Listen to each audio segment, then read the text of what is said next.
just really liked the different layers of this character, which was a lot of fun to play. And maybe I haven't done that before in a movie where it keeps getting deeper and deeper and deeper. Everyone is here for you. Who here's ready for some wrestling? You have these incredibly chilling, subtle moments where characters like Misbehave and Enigma kind of realize the situation they're in, and like, you know, the racial animus around them. I wanted to ask you both about finding that balance between, you know, all this, you know, genre specific overtness, but also tapping into like the subtle horrors as well. A movie like this is so absurd and over the top in some ways that it lets you sneak in some of those subtle moments in a way that might feel heavy-handed or forced in a different kind of film. So, I mean, obviously this is a fun movie, first and foremost, and it's visually absurd. So I didn't want to force messages or subtext, but I also didn't want to avoid them. I felt we had the right to have and begin conversations about things like race or gender. But I also was never like, we're not here to be on a soapbox, but this is a movie that you look through a certain type of prism. That's why the heroes are the heels. You know, I want it to be like, you actually look at old wrestling tapes and why are certain characters cast as the villain, you know, and what's the perception from the audience around them? And then how would a potentially racist cult see that? We're in. People told me that pro wrestling was fake.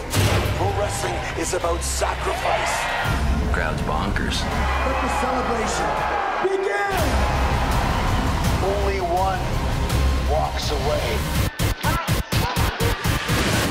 That's one of the things that I loved about this movie. You know, as a Black woman, oftentimes we're faced with, you know, being in a position where a lot of the roles that we're offered force us to be kind of the flagship or the representation for these things. And it was kind of nice to be in a situation or in a movie where I got to be a person who has an experience, who happens to be Black and happens to be female, and those issues and some of those challenges are addressed. They're painted into the tapestry of the film, but they're not like the entire purpose of my character being there. And I really appreciated that, because I wasn't going into this, you know, preoccupied with trying to tell a story about race or tell a story about gender. I was telling a story about, you know, this person who's like being lured into a weird town by a cult and has to like fight for her life. And so I really appreciate being able to have that, those realistic elements of the time and of the environment being there. They're not being avoided, like Lowell said,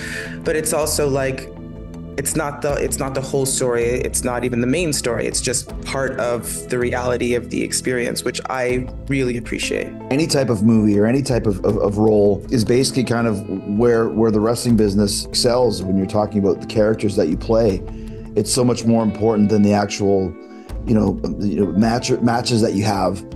And it's the same thing with a movie. You know, the characters that you play in the movie, the more you can relate to them and the more they hook you, the better the movie is. And that's another reason why I think Dark Match works so well. Is sure, it's a horror related wrestling movie, or a wrestling related horror movie, or a satanic cult related, you know, road movie, whatever you might want to classify it as.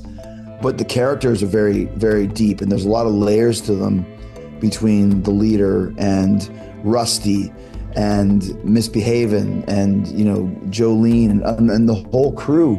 I just really thought there was a lot of twists and turns in the script of the movie, which gave people something really to sink their teeth into character-wise. And all that's very important when you're doing anything related to show business.